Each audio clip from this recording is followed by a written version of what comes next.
जय हिंद दोस्तों, वंदे मातरम।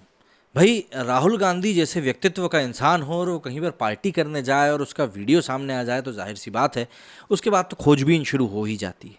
अब राहुल गांधी का नेपाल से एक वीडियो वायरल हुआ जिसमें कोई लॉर्ड ऑफ ड्रिंक्स नाम के क्लब में पार्टी शार्टी करते हुए नजर आ रहे हैं।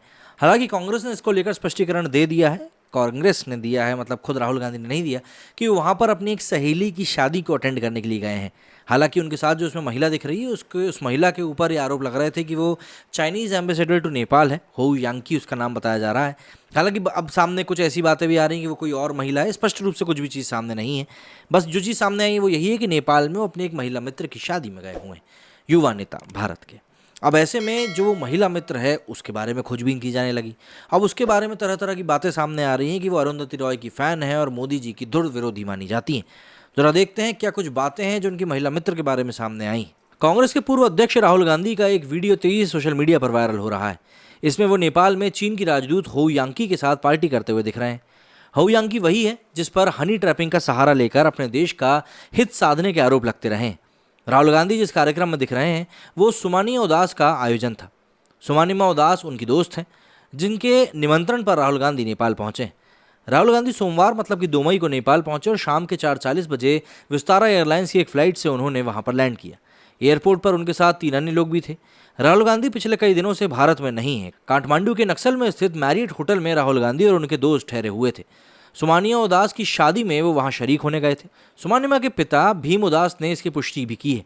उन्होंने राहुल गांधी को इस विवाह कार्यक्रम में आने का निमंत्रण भेजा था। भीम उदास म्यांमार में नेपाल के राजदूत रहे हैं। जहां तक सुमानिया उदास का सवाल है, वो अक्सर भारत विरोधी एजेंडे के कारण सुर्खियों में रहती हैं।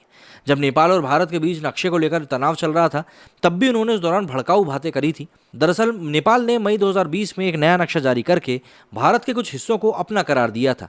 तब सुमानिया ने इस पर टिप्पणी करते हुए कहा था कि ये काम तो दशकों पहले ही हो जाना चाहिए था। सुमानिया उदास मीडिया संस्थान CNN में बतौर इंटरनेशनल कॉरेस्पॉन्डेंट काम कर चुकी हैं। उन्होंने नेपाल में एक लुम्बिनी म्यूजियम की स्थापना की है। बता दें कि भगवान बुद्ध की जन्मस्थली भी यही है। सुमानिया उदास ने कोरोना महामारी के दौरान भी वैक्सीन को लेकर भारत सरकार के खिलाफ अफवाह फैलाई थी, जबकि सच्चाई ये है कि अब तक कोरोना वैक्सीन की करीब 180 करोड़ डोज दे दी जा चुकी हैं, जबकि 86 करोड़ लोग डोज ले चुके हैं। इतना ही नहीं, कोरोना की तीसरी प्रिकॉशनरी डोज भी 2.25 करोड़ लोगों को दी जा चुकी है। जबकि सुमानिया उदास ने उस आर्टिकल को आगे बढ़ाया था जिसमें दावा किया गया था कि ये पीएम मोदी सही समय पर वैक्सीन की पर्याप्त मात्रा में खरीद में नाकामयाब रहे और यही कई देशों में वैक्सीन की कमी की जड़ की समस्या भी है। जबकि सच्चाई ये है कि भारत ने खुद अपनी स्वदेशी वैक्सीन बनाई और 90 से भी ज़्यादा देशों को वैक्सीन देकर मानवता के लिए मिसाल भी कायम करी। सुमानिया उदास को उनकी पत्रकारिता के लिए अमेरिका में जर्नलिस्ट ऑफ द ईयर का सम्मान भी दिया गया था। अमेरिका के ली यूनिवर्सिटी जर्नलिज्म और ऑक्सफोर्ड से मास्टर्स की डिग्री लेने वाली सुमानिया उदास को सिने गोल्डन ईगल अवार्ड भी मिल चुका है। उन्होंने 2001 में CNN में काम करना शुरू किया था। सुमानिया ने कांग्रेस नेता जयराम रमेश के ट्वीट को रिट्वीट किया था। उन्होंने द वायर के उस लेख को शेयर किया था जिसमें लिखा था कि पीएम मोदी वास्तविकता से दूर हैं और उन्होंने सभी संस्थाओं को खत्म कर दिया है। उन्होंने भारत विरोधी वामपंथी अरुंधति रॉय के उस लेख को भी शेयर किया था जिसमें प्रधानमंत्री नरेंद्र मोदी को खतरनाक बताते हुए कहा गया था कि भारत सरकार लोगों को महामारी से बाहर निकालने में असफल रही है। जब केंद्रीय विदेश मंत्री एस जयशंकर ने गौतम बुद्ध को लेकर भारत के महान व्यक्तियों में उनको गिना था, तब सुमानिया उदास ने इस पर आपत्ति जताई थी। उन्होंने जामिया के उपद्रवियों का भी समर्थन किया था और साथ ही वो भारत में महिलाओं के साथ भेदभाव का दावा करने वाले आर्टिकल को भी आगे बढ़ा चुकी हैं। हालांकि मुझे नहीं लगता कि उन्होंने मुस्लिमों के साथ जो 3 तलाक के नाम पर शोषण होता है मुस्लिम महिलाओं के साथ, उसको लेकर कभी ऐसा कुछ बोला होगा।